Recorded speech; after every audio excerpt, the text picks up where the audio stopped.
This episode is brought to you by Summer School Electronics. With pedals like the Snow Day Delay, the Pep Rally Fuzz, the Trash Panda, and my personal favorite, the Science Fair, which is two classic dirt pedals in one, with a mid-boosted overdrive on one side, a black lab rat circuit on the other, and a blend knob to blend between them to find the perfect classic stacked dirt sound you're looking for, it's hard not to find something you'll love.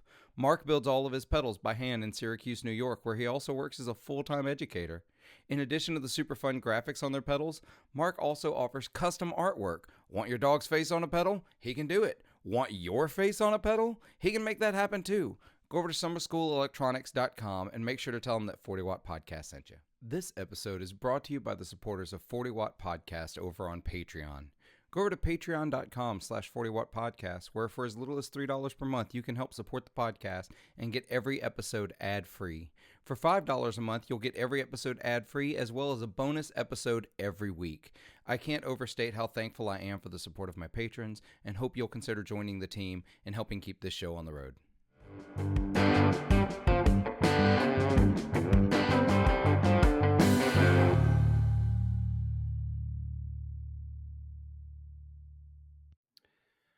Forty Watters, welcome to another episode of the 40 Watt Podcast. This week, back by popular demand, we're going to talk with Scott Hamilton from the Effects Loop Podcast, because some new stuff has come out this week that, you know what, I wanted to talk about. And instead of having an interview where I bring on another guest and we talk about what they do, and I decided I'm being selfish this week and I want to talk about this. I want to talk about where sort of I feel like the market's going and how it's shifting, and how I'm going to continue to be stuck in the dark ages. But first of all, I want to talk about a couple of sponsors. Y'all know this podcast is sponsored by a couple of different companies that I'm super excited about. First of all, I want to talk about Summer School Electronics, who released the Class Reunion this week. It's a super fun pedal. It is a Russian Big Muff on one side, 90s era, and it is a mid-pushed overdrive distortion soft clipper on the other side. You can blend between them, which is really cool, so you don't turn them off on and off independently. I have a video. It's on YouTube. You can go check it out. Also from the podcast, and it's like $179. Go buy this. It's so cool. Also a sponsor of the podcast, Barry over at Grez Guitars. He is making the raddest guitars. The last few weeks, I've talked about his Bass 6 that he just put out. This week, I want to talk about, I think, an underrated model that he makes. And that is, for you YouTube viewers, you can see in the shot, this is a Grez Folsom.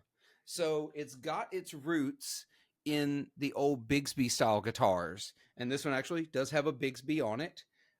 Mastery bridge, Lawler Firebird pickup in the neck. The bridge is I don't remember. I think it's a Lawler Telecaster bridge pickup. And so these are super, super cool. I actually picked this up. It's got a set neck too, which is just... Yeah, it's a set neck. I don't know. I love this guitar. I've got a gig this weekend. I'm thinking about taking it, at least to have as another flavor. Barry just makes the best guitars. There's really not much more I can say about it. I love all of them. I've got the two and the one loaner right now, and maybe working on a project with Barry that I think I've hinted at. This is one of those that's an absolute keeper guitar for me. This one isn't even on any list to be considered to be sold. So go check out grezguitars.com. There are links down below in the show notes, and tell them I sent you there. All right, moving into the podcast. Scott, how are you? I'm a little rough in terms of just we were talking last week about how busy we are. I added searching for a house into this last week, so might be at the end of that soon. Had my bid accepted, so we'll see if this actually happens. But housing in Chicago is rough. Yeah, I could not even imagine. I remember the first time I even heard of the concept of like during the pandemic and people started like bidding over asking to try to get a place, and like the bid wars, and like in Mississippi, I don't know, maybe I'm naive. I've bought a house twice now, and I submitted a bid and it got accepted. Like it was that easy. It wasn't like this big process. And I hear what other people have to go through for housing, and I'm like, I don't want to do that ever. That sounds awful. So It's why I haven't moved in 10 years. yeah, I don't blame you. I don't want to move again. Just the sheer act of moving, packing up all your stuff, loading it up in boxes, even paying someone else to do it and trusting them to do it. I'm like, I don't want any of this. I mean, let me be clear. None of my guitars are moving with the movers. Oh, heck no. No, that'd be absolutely not happening. Yeah. They'll all go in the car. They'll get loaded up like the day of the move and then into the new place. I'm real hardcore about that stuff. Anyway, yeah, so moving's torturous. I've been going through, I just worked, as we're recording, I just worked about a 13-hour day as we're getting ready for our big fundraiser this week at work. And I'm exhausted. So if my energy level's down a little bit, listeners, I apologize. Actually am excited about things. I'm just worn out and my feet hurt real bad. So without further ado, I want to talk about some things that came out this week besides the class reunion from Summer School Electronics. You see how I threw that in again? That's kind of fun. So this week, IK Multimedia dropped the Tonex One. The Tonex One is what I thought the HX1 was going to be in a lot of ways. Sort of. Not precisely. Like I didn't expect Helix to go capture technology. I know that's not what they do. That's not what they're really interested in. And last I checked, they're not doing it in the next Helix, listener. I'm just letting you know. Now, if it comes out, you can come back to me and say, hey, you were wrong. Well, I will tell you, I was told wrong, and you can go talk to at Yamaha. I'm not saying the name. But I really thought that the HX1 should have been all of the Helix amps in a box, not the Helix effects in a box. Yeah, and then they turned around and came out with that pod, basically. A pocket pod for your pedal board. With the amp. Yeah, nothing about that thing excited me. I'm sure there's some people that is for, but that is not for me. I thought an HX1 that was just the amp models of the Helix and cabs would have been such an incredible answer to things like the Boss IR2, the smaller Tonex, the before the one, even the what is it, the Kemper Player, I think is the name of that model. Yeah, I mean, so we're seeing a lot the whole ampless solution now. There was we're hovering around $400 market. Mm-hmm. We had a bunch in there, and that's where when we were talking about the HX1. Since the HX1 was only $300, perfect price point, undercuts everybody, and it's no longer like 1, 2, or 3 amps. It's all of their stuff with all their different cabs, and you can swap the cabs. So yeah. That would have blown everything out of the water. But at this point, is it too late? I think it's not only too late for Helix, in a way. Don't get me wrong. Yeah. I think there'll always be a place for those flagship models, and I'm sure the next Helix flagship model will be amazing and it'll do very well if, based on the track record of the Helix. I don't know about that. I wonder. See, I think it still will for the people who like the all-in-one solution, and there's a lot of them. And it's the same reason that, I'll be honest, I think that, and this is where I think the more direct comparison is, I think that I think Quad Cortex is always going to have a place, and Axe FX is always going to have a place, and even Kemper, even though they still look like they were coding in the 1970s in their interface, and I hate it. But or maybe even further back, Cold War era. I think that companies catching up on the capture technology, I think Quad Cortex and Kemper have waited too long to fix their issues. Quad Cortex has had a hard time with the updates. They're not coming the way they should have been. Some of the additions aren't happening yet. I know a lot of people are still upset about the plugins. I just don't like the effects in the Quad Cortex. I think they can be better. As far as the Kemper, I mean, they've added a few new features, but they're a little long in the tooth right now. They basically made smaller versions of the thing that already existed. Okay, so let's back this up just a minute here. Yeah. Let's give some background, everybody, which is why I'm here, and you're Yeah. you're talking to me, right? Yeah, because I would just sit here and poo-poo on the whole thing for an hour. You're gonna crap all over all of it. And meanwhile, I'm the one sitting there going, no, all of them are actually doing really cool stuff right now. And like, as an owner and a user of a Quad Cortex, a Kemper, and I've actually had the Tonex desktop app since it came out. And I've actually been using it on my iPad, believe it or not. Really? Yeah, so I don't know if you remember this, but when we went down to Nashville last year, I actually had Tonex running on my iPad through an IK multimedia Oh, that's right, interface. you did. And I was like, hey, dude, what do you think of this? And you're like, sounds good enough. Yeah. And you're using it as a practice tool because you had a gig coming up. Yeah, and I sat there and went, okay, cool. So if I traveled with like a travel guitar in this, I could be practicing on my rig on the road, and it's on my phone. So anyway, let's back it up to that. So the state of the union, or the state of the modelers right now, is you've got competing things of modeling, and we're going to use the terms profile and capture interchangeably. Yes.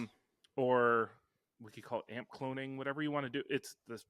I don't want to use the term snapshot, even though that's the best use of the term snapshot, even though Helix has ruined it. It's all these devices that take a sonic picture of your amp at its current settings with some up and down of its gain. So if you notice, it will run its signals at lower levels and higher levels to push above and below. Right. Famously, the Kemper never had enough headroom for the clean headroom people.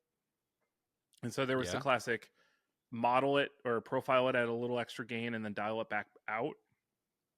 And it kind of acts more realistically, or it has enough headroom to take a pedal really well. Right. And so in the profiling market now, Kemper's the original.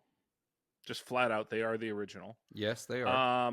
Then you had Quad Cortex come to the market. Tonex sneakily came onto the market on the desktop. And IK seems to has struggled to realize that they laid a golden egg with the product, which is an interesting one. Headrush is doing it now. Oh, that's right. I forgot they added that like last year. The Headrush Prime, so the refresh of the Headrush, added that feature, and even their mini board, they have a smaller version too that does it. And then you have Tonex, but I'm blanking on the. I thought I had another one in there that's doing it. Oh, Neural Amp Modeler, which is a desktop application that's completely freeware. Okay. And then there's people who are turning these things into Neural Amp Modeler devices. So they're running little Windows PCs on their pedal boards, or I don't know if there was a thing that came out a few weeks ago that was a touchscreen Windows interface that you could run your Ableton tracks off of with dedicated I/O. You know what? I remember that. I didn't dive deep into it, but I remember you actually sent me the link to it. I immediately went, oh, this is great for anybody who's running tracks live. Yeah. Or running, a plugin or something like that. So right. No, that's the solution. That's the state generally of the market for, let's call it, the capture devices. And then there's the modelers as well. And so the Kemper doesn't do modeling, even though it kind of does now. So you had the Axe Effects, Helix. The Quad Cortex does both modeling and profiling. You had the Boss units, the Boss GT series. You have Headrush. You have a bunch. I mean, there's a litany, and that's been a race to the bottom already. And you can go as far back if you want to the pod, the Bean. Even before that, the Rockman, whatever. I mean, oh yeah, They model an amp in some way, shape, or form. Whether it's digital modeling or what's called analog modeling of an amp, where it is just an analog preamp circuit and it's doing all this stuff. Yeah. So that's sort of the state of the market for all intents and purposes. I mean, there's obviously the one-off. Oh, and then there's the amp pedals came out, right? And so we had the Iridium was the leader of that, even though the Sans amp has been around for ages. Right. You had the Walrus. Walrus ACS1. Universal Audio came out with 3 or 4 now. They have 4, right? They have because they came out with the Marshall as well, the Lion. Yeah, isn't there? I thought there was one more, but so I they guess had not. a tweed fender, a black panel fender, and they had a Vox circuit, and now they have a Marshall circuit. Yeah. Whereas it was a Fender, Vox, Marshall all in one box on the Iridium. Yep. ACS1 I think does all 3 of those archetypes. Does Marshall, Vox, Fender as well, and I think you can blend them. Yeah. I can never remember all. I can't keep all this stuff straight in my head with everything that's coming out. And there's a few other solutions in that realm of the amp in a box. Yeah, TC Electronic kind of bottomed out the market. Yeah, there was some more stuff, Moore stuff there for a minute. They had an IR loader and an amp sim, so you could put those two together. Oh, the Moore radar has been around for ages. Yeah, that's actually I have this dumb YouTube channel where I just, I make a video and send it to my friends, and then I just make them public videos. I have no intention of them being whatever. That video has like thousands of views. Really? Of how to use a Moore radar to load acoustic guitar IRs. Oh yeah, to make a piezo and that's a whole other ballgame. Amazing, yeah.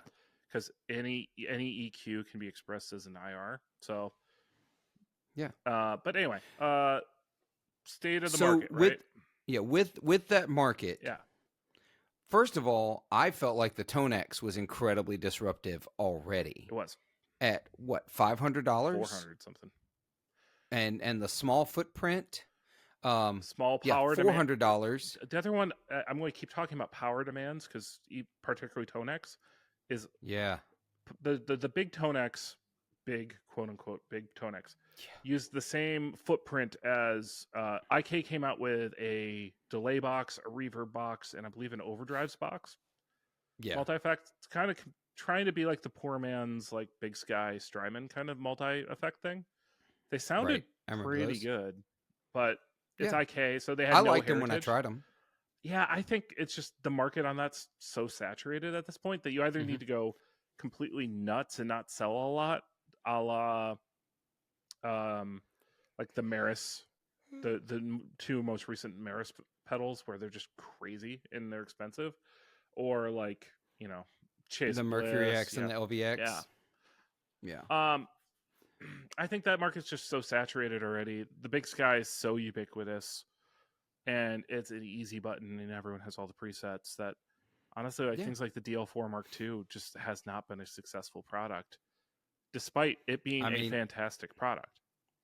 Yeah, I've seen them like lately just going for $199 brand new, like on permanent discount, pretty much. Crazy good deal. Yeah, but it's a footprint of a pedal in a format that I think is just out of style. It's too big, and it's just it doesn't make sense. It looks like they're back to $299, but I had to double check just to be sure. So the IK Multimedia comes out with the Tonex. The intro to this podcast, listeners, is a Tonex. It is a captured. I don't remember. Joe Branton from the Guitar Nerds recorded it. It is a Tonex for all the guitar on that recording. And you were talking about power requirements. It's 300 milliamps on the big Tonex. 300 milliamp, 9-volt DC. Just it's normal pedal kind of output. You watched everyone go, I can't use my power supplies anymore with so many of these pedals because the power demands went up, particularly the HX Stomp. Yeah. And it's not just the HX Stomp, the HX Effects, the LVX stuff. I was pretty power hungry. And the thing with like the Line 6 stuff, it is its own plug. It's not a typical 2.1 millimeter barrel. You had to have a very specific barrel for it. I was going to say, weird barrel adapter that's laying out here. Yeah, I have like 3 adapters on my board to power my my HX effects. So There it is. yeah, And the reason I remember it's the Line 6 is it's green. Just like the pedal I use it for. you know what's even crazier? That one uses the green one. The HX series uses the yellow. Yeah, so we're talking the Chalks adapters, y'all. So yeah, I had to convert. I had to combine 2 outputs to get enough power from my Chalks supply to power the HX effects. Then I also have to convert that into the correct end to power the pedal. Yeah. So it's just it's a whole nightmare. I mean, the Quad Cortex uses 12 volts and needs like 2.5 amps. It's ridiculous. Yeah. And so you're seeing people use there's people who are successful using 4 outlets on their Chalks power supplies. Now, Chalks has adjusted to the market and now has that Crux, which is a great solution for all those high power draw things with their system. But, you know, it's what is it, $70 or $75? So I've not even looked. But that's the thing is like you're already dropping $1,700 for the unit. Then you've got to drop another $70 because the power supply you have doesn't work for it. It's really frustrating. And having said that, 9-volt or 12-volt high amperage power supplies are aplenty outside of the guitar market. So the guitar market is all Boss created the standard with the 9-volt center negative plug, 2.2 millimeter. And everyone used it, but really it's just guitar pedals. It's not a common industry plug. Yeah. Or format. And so what's beautiful about the Quad Cortex is you can go buy all these $12 power supplies that are for old laptops or ring lights or things like that and power it. Yeah. And just power it that way. But so having said all that, we sort of set the stage. Yeah. So the Tonex One, I'll keep wanting to call it the Mini. Tonex One enters the market. This thing is what I thought the HX1 was going to be and should have been in a way. Yeah. It's tiny. You can put your captures on it. It's stupid cheap. It's $180. $180. Yep. It just, come on. I mean, I bought one just to buy one. I don't know if I'll actually use it or not. Here's where it's so disrupted to the market in 2 really important ways. One, it just keeps it. I can't see this type of technology bottoming out any further in price than this. I don't see. I can't believe they got it to this price point. I did not think this technology would get to this price point. I think they could have charged $300 for this product and gotten away with it. Because they are competing against themselves because they're the only capture technology at the price point. They were already at $400. Now they're bringing it to you at $180. That's it. It's the only game in town. And you know the really beautiful thing about capture technology is someone else curated a tone for you. Yeah. So this is putting amazing tones. This is putting Dumbles in the hands of people who can afford $180. Yeah, exactly. Because they're never going to be able to get the real deal. This puts them in their hands. This is beginning guitar players can have this now. I said the same thing about the IR2, and then this comes out. This is the ultimate. Almost every guitar player should just own one. They should just have one. It's like having you have a tube screamer. Everyone's got a tube screamer. And its power is 9-volt, 120 milliamp. It's a delay pedal. It's even less than that. I mean, literally, you can run it off a 9-volt battery. I mean, you don't have room to put one in there. Old Voodoo Labs power supplies can run this thing. Yeah. It's absolutely absurd where we're getting to with ampless technology. This is the thing you keep in your gig bag that now, not just the way I said about the IR2, because I said the same thing about the IR2, is the thing you keep in your gig bag in case your amp goes down. if you're an amp player like I am not an ampless player. That's just not who I am. I do it when I have to, but I prefer not to. This is the thing I keep in my gig bag with a capture of my amp in case my amp goes down. Or this is what you get front of house. Yeah. Run it parallel. Yeah. And just that way your amp is literally just stage volume for you. I don't see a downside to this technology. You're not setting up mics. You're not getting feedback live on stage from multiple mics being open. I'll just be blunt with you. One of the reasons I love an ampless rig is because I plug in and honestly, I sound better. Yeah. Not that I can't set up a mic on an amp. It's usually I don't have the time or the collaborative sound guy. Because I mean, I've been silent stage for years, so even when I was using amps, they were off in a room somewhere else. Yeah. Right. And we're using SGI boxes.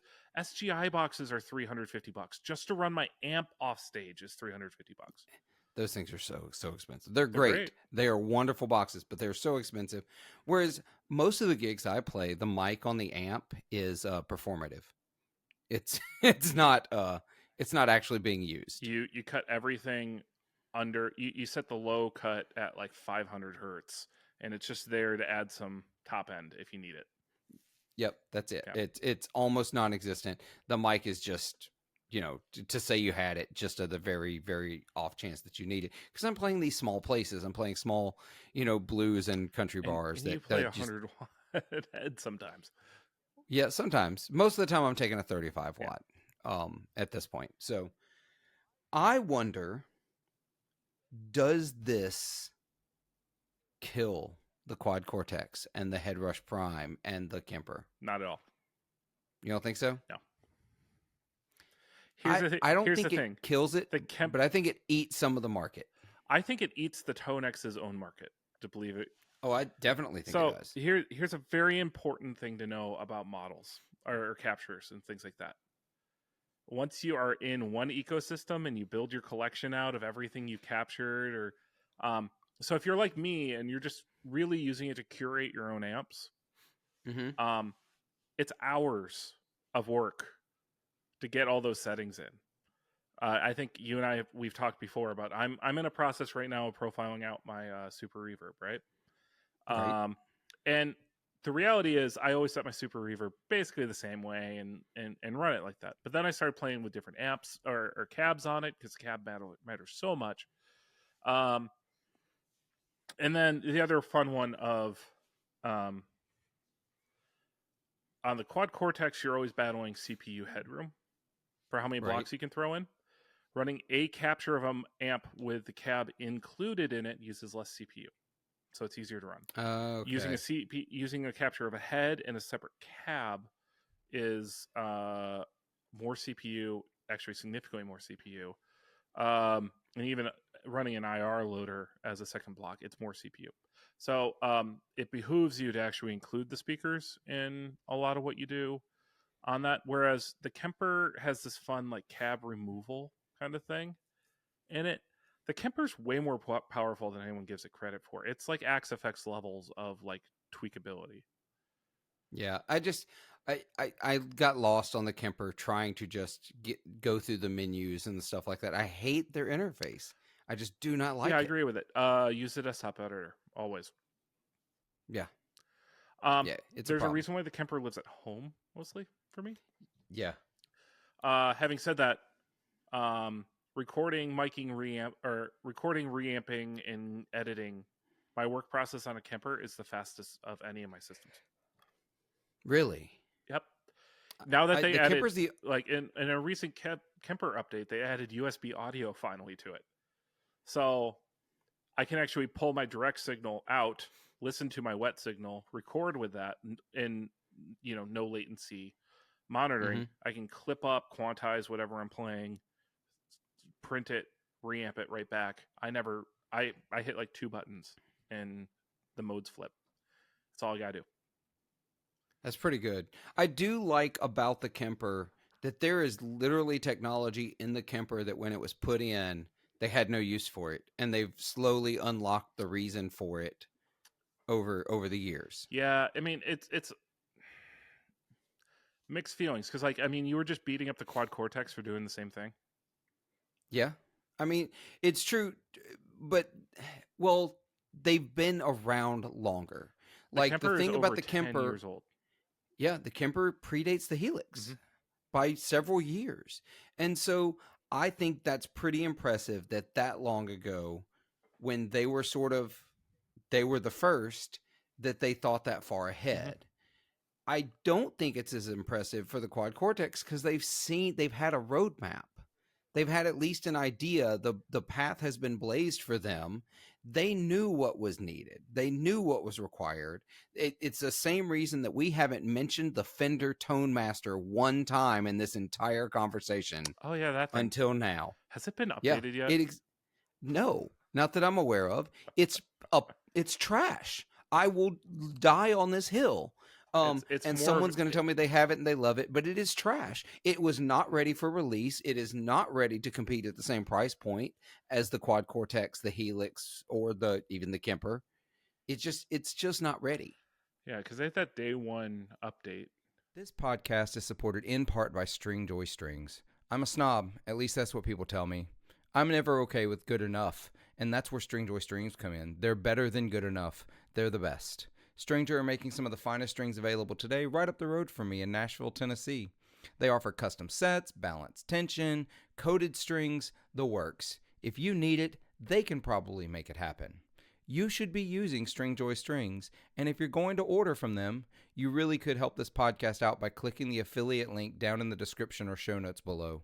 You get amazing strings, I get a little bit of that back to help the show keep going. It's a win-win situation. Get your Stringjoy Strings today. Latest Yeah, firmware. I have not looked. I've not looked to see if there were any others at any point. But I know that it's been out now for what, 5 months, 6 months, Yeah, all and they did it's was they updated the models for the EVH stuff. They didn't even add more models in the last update. it's man. You had to go, you needed to go into it knowing you needed your first 3 updates at least roadmapped.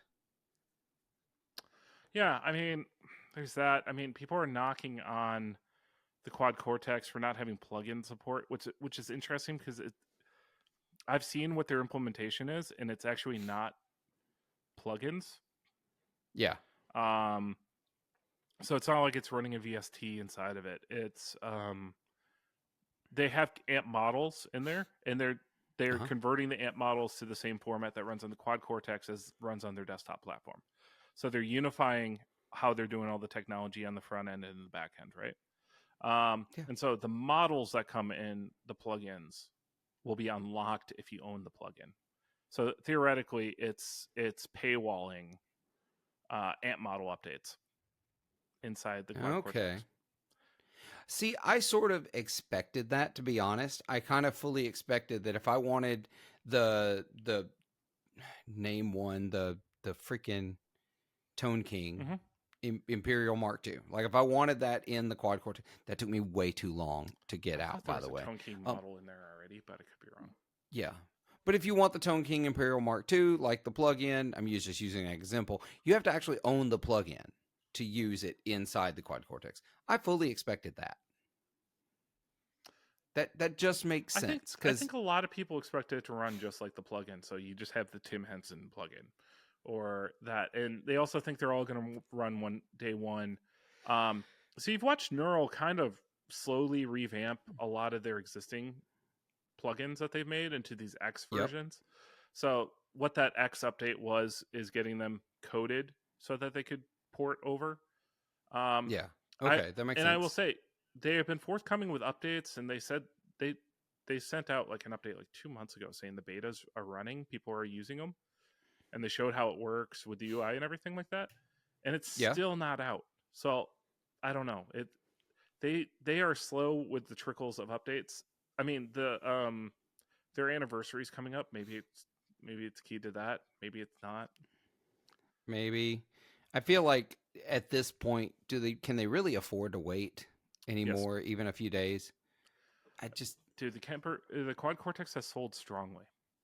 Oh, I get that. I get that it is sold strongly, but I feel like the sentiment I get from users is they're getting a little frustrated waiting for some features, some things. I was never waiting for the plugins, so I've been a day one very happy user of the Quad Cortex. Yeah. If anything, the first round of updates they had where they had a few more reverbs and they changed around some of the compressors, that was the biggest change for me. And nowadays I see these updates and I kind of just ignore them because I'm so happy with what I have as my rig right now. I have my overdrive pedals, how I have them set, perfectly sounding in my rig. Stomp them on and out, swap them in and out. I have all, 20, 30 overdrives that I've had over the years and how I have them set up. Right. I have my amps in stereo. And it's a nice form factor and it's on this little board and I'm happy. Yeah. What was the most recent Quad Cortex update? 2.1? I think they're on 3.0 now. Okay. I mean, so they've added the desktop editor. The desktop editor is great when you're doing captures. Right. It's also been great for YouTubers.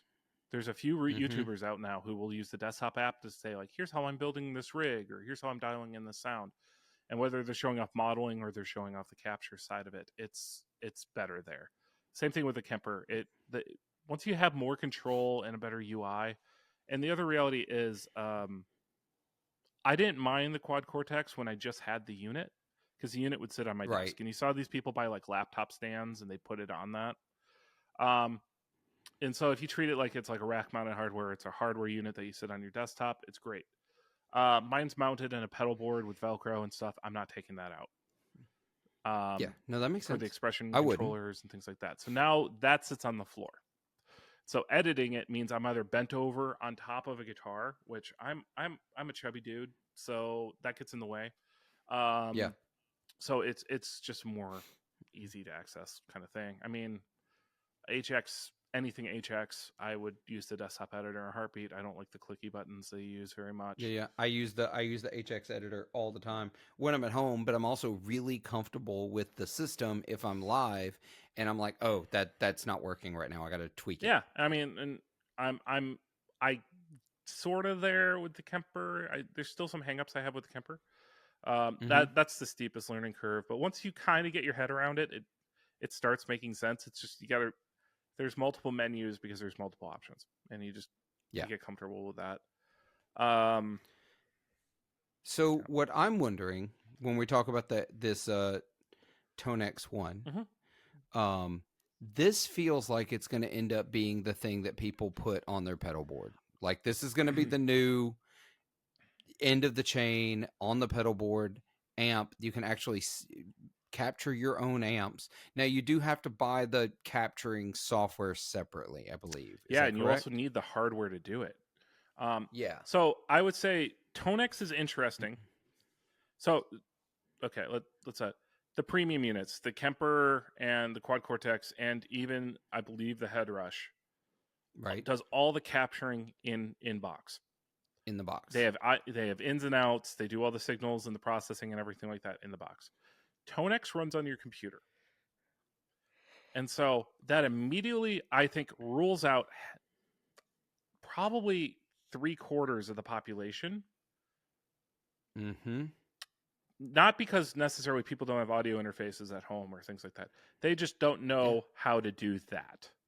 They don't know how to do reamping or things like that. Now, to Tonex's credit, they've made the thing called the capture box, which is its own audio interface for explicitly doing that. But that's another. Yep, that's exactly what I was looking for. I could not remember what it was called, but I was going to see how much it is. And I think that's your $500 package where it all comes together with all the amplitude stuff too.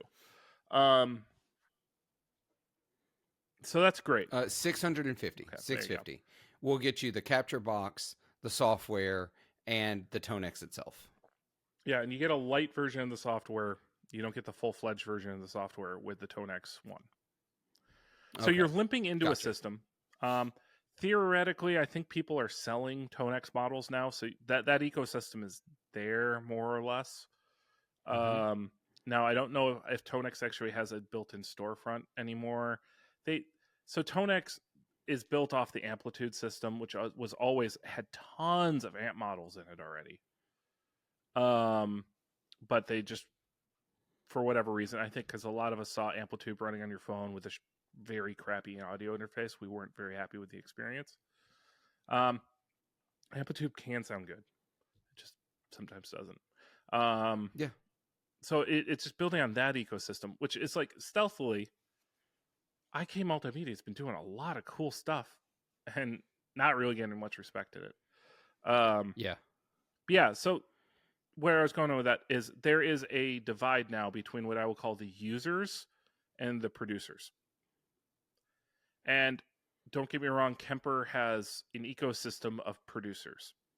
There's Michael Britt, there's your Tone Junkies, Worship Tutorials.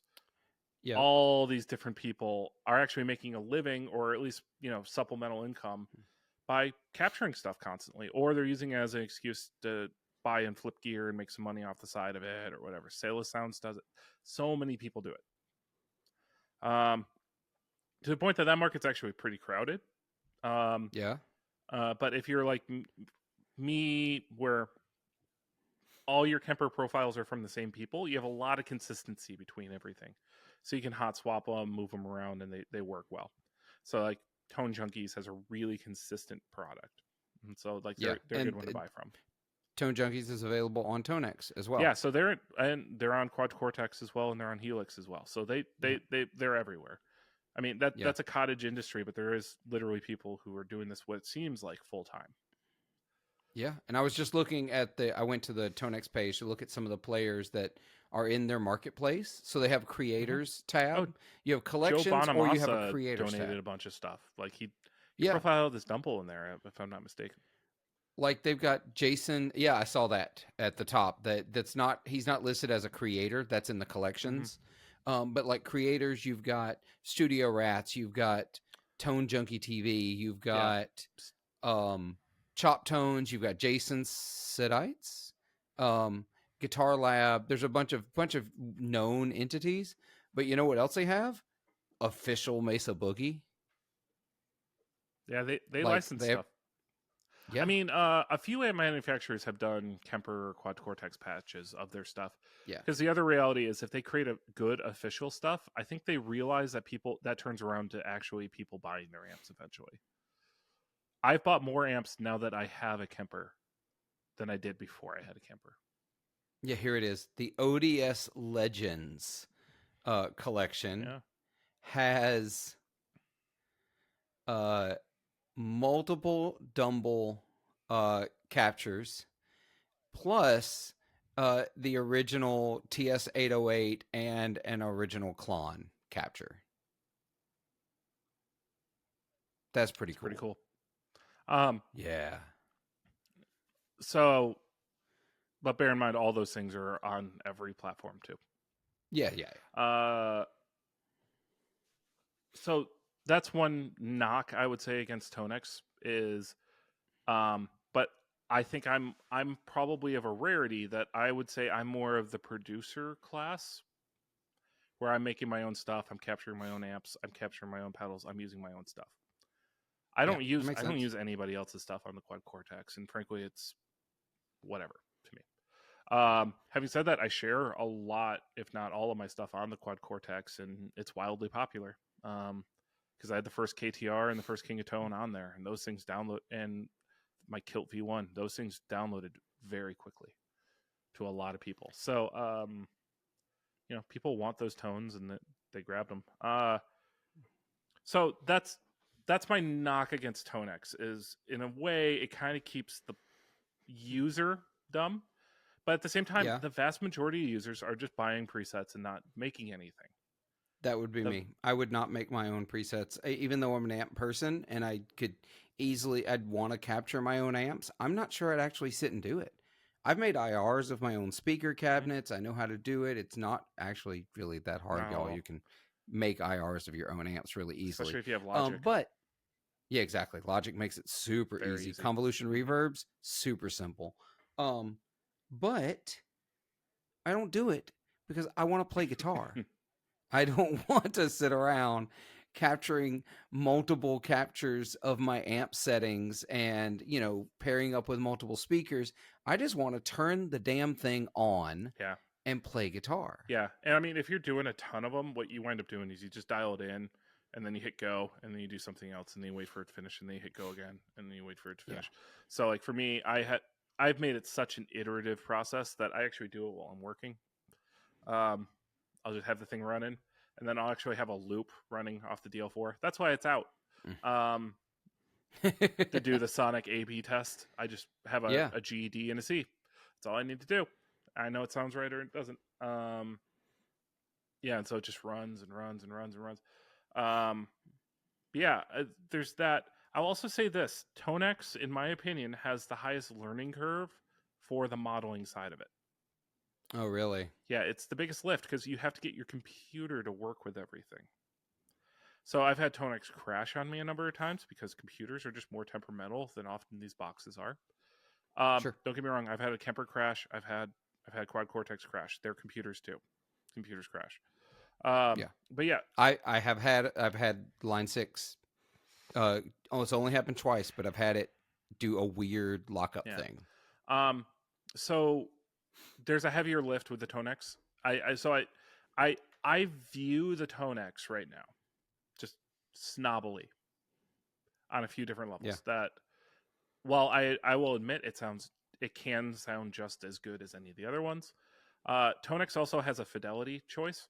So if you want it to be the high fidelity one, it will take a long time to process. Like I remember the one I did when we were in Nashville, I think that took 45 minutes to process on my computer. It was a long time because it's doing like AI neural network coding stuff. It takes like 5 minutes to do one on the Quad Cortex. It takes like a minute to do one on the Kemper. The Kemper is so fast compared to any of these other ones. Really surprised the Kemper is the fast one there. I'm really surprised. Interesting. They've had 10 years to refine whatever they're doing, maybe? I don't. Yeah. I will say this. Every Kemper profile I ever do always requires what we call the refine mode after you're done. So it takes a little bit longer, but yeah, you got to do it's an extra step in all of them. But yeah, the Kemper's the fastest. I love how we're saying 10 years. Almost 14 Is it years. That long? It's actually 13. They unveiled at the NAMM 2011 show. Wow. Yeah. NAMM 2011. So over 13 years going on 14. Yeah. I mean, it's really interesting because like the Kemper, if you really look at it and think of it, it was always meant to replace your amp head. Yes. That's how they designed it. They even made a powered version that directly power a cab. It's like 600 watt thing on it too. Yeah. And then they started slowly learning, oh, people actually want the cab built in, and yada, yada, yada. But, and then the effects became a bigger deal. Frankly, I think the effects weren't a big deal when you thought of it as just an amp head replacement. So. Yeah. And of the what I consider, I'm going to piss somebody off. What I think of the big three. To me, the big three are Kemper, Helix, Quad Cortex. Right? That's not saying I feel like XFX deserves to be in that conversation, but the XFX is so like a pros only platform. Yeah, it's like a club that you have to be cool enough to join. It feels like because it's not sold by anybody but direct. Exactly. From them. You got to buy direct from them. So that's the reason I'm not including it. Not that it's not valid or incredible. I've only the conversation I've always heard is that steepest learning curve, hardest to try one because they don't sell them anywhere, best sounds, period. That's what I've always heard. But Kemper Profiler, the head, currently available for $1,400. New, right? Yeah, brand new. I bought a used one for that much back in the day. Yeah, it came with a foot switch, but yeah.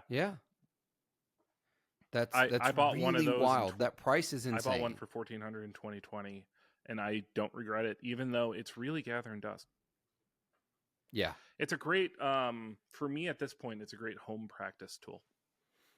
Yeah, the rack mount is the same. Yeah. $1,400. That's really bonkers. They're dropping. No. I mean, Quad Cortex dipped their prices for a minute. I think they'll go back. I think Quad Cortex's prices will actually go back up. You think so? I know the Helix they dropped it for a little while, and what's it now?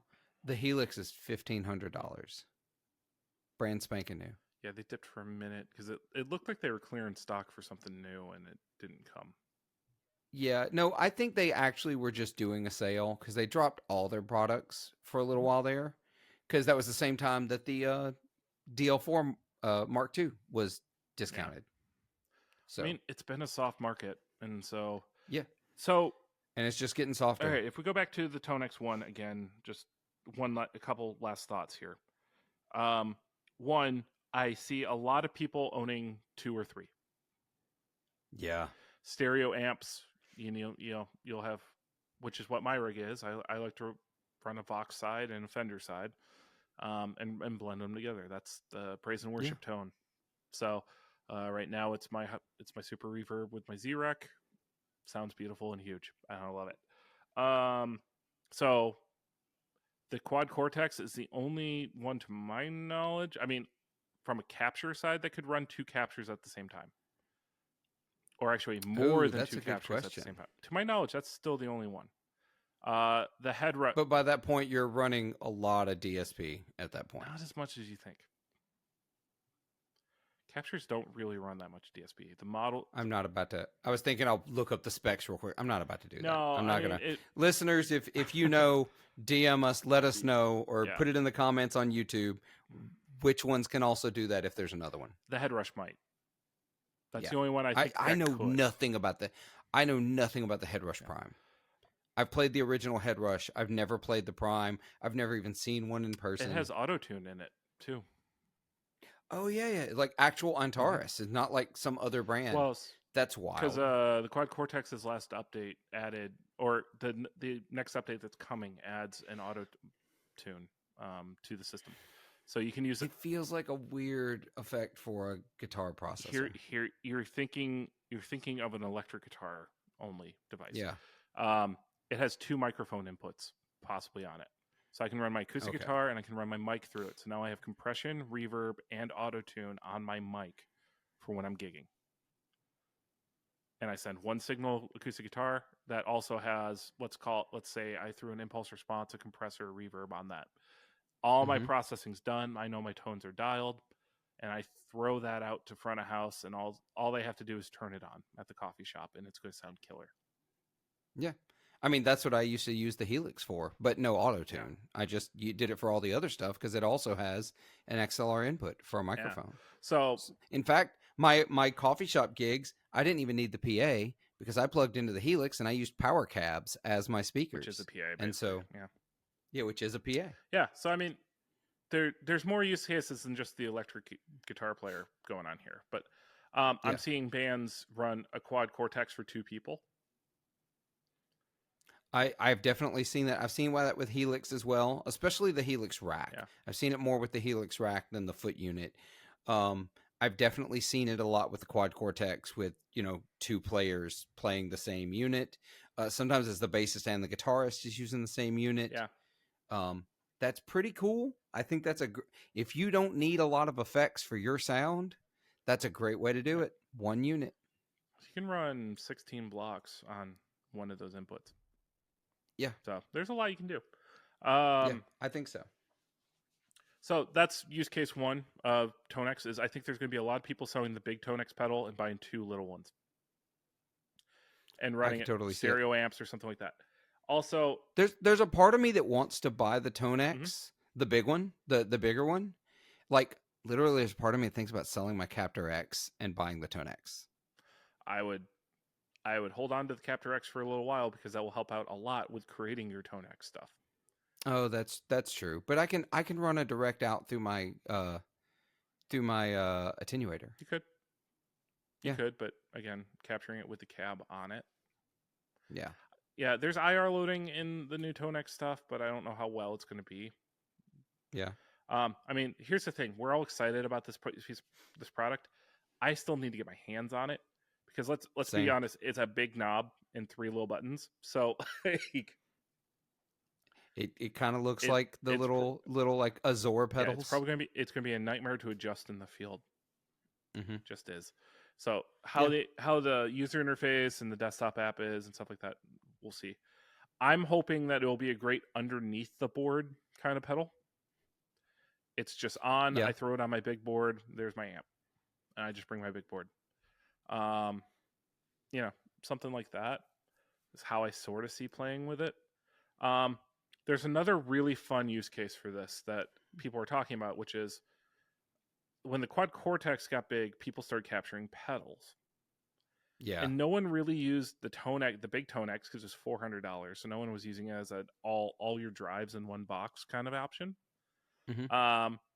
But now that it's this small and this cheap, I think you're going to see people buy 2, 3, 4 of them, throw them in different spots in their boards, and now it's their Swiss Army drive. Yeah, I think it could be great at that. I mean, if you get it and you download the Klon profile capture they've got on their website, you've got a $180 Klon on your pedal board. And that's just one pedal it can do. Yep. Done. And it could be a tube screamer, or it could be a stacked 2 or 3 of them together if there's some magic in doing that. Yeah. So, I mean, when I captured my King of Tone, I did a red side, I did a yellow side, and I did a both. So I made 3 profiles of it.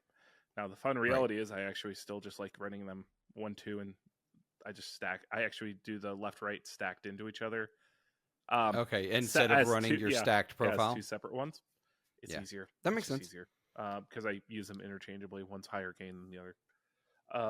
Yeah. So yeah, that's the other really cool use case that I see really picking up with this thing. So the other fun one being, let's say you're a beginner guitar player, you don't know what kind of drives you like. You can just buy this for the same price as a lot of boutique drives these days. Yeah, it's the same price as a lot of not boutique drives. Yeah. The only downside is you can't really adjust much on them. Like, yes, you have an EQ. It's a post EQ. Tonex doesn't do the amp stack modeling. Really, only the Kemper does that right now. The Quad Cortex is just like the same way the Kemper EQ used to be, where it was just your treble, middle, bass presence are all post the effects sound as if it was like a studio unit. It's like having a rack EQ after your microphone on your Which amp. is honestly what Kemper did with the liquid profiling is really impressive. Yeah. Really impressive. I have not tried one since they added the liquid profiling, and I'm curious if it would fix some of my issues I had with the sounds I was getting. I've got a bunch of liquid profiles from my Z-Rack and a few of them, so when you're back in town, we'll talk about it and try it. But yeah, because you'll probably be sleeping in the room where my office is. So, oh, perfect. I'll just bring my headphones and I won't sleep. It'll be great. So, listeners, you tell us. What do you think? Is Tonex trying to eat everybody else's lunch, or are they just kind of infighting amongst themselves? Is the Tonex one gonna just make the other one irrelevant? I don't know. This isn't really my avenue, which is why I really wanted to have Scott to have this conversation. I'm just going to keep playing my amps. It's fine. They'll be great. Well, we're going to go over to Patreon and we're going to complain about some other stuff because that's how I'm feeling. And if you want to come over to Patreon and check us out and listen to some more of this conversation, go over to patreon.com/40watt podcast, where for $5 a month, you can get this episode ad-free and a bonus episode every week that an episode goes out. In the meantime, Scott, appreciate you coming on, chatting. Happy to be here. Yeah, me too. I do your podcast more than my podcast these days. I know. We're going to work on that. Get y'all back up and running. We're taking a long deserved break because we did not miss a beat for years. I know. Y'all been really solid and really impressively solid for a long, long time. So, but in the meantime, y'all be good to yourselves, be kind to each other, and make some noise.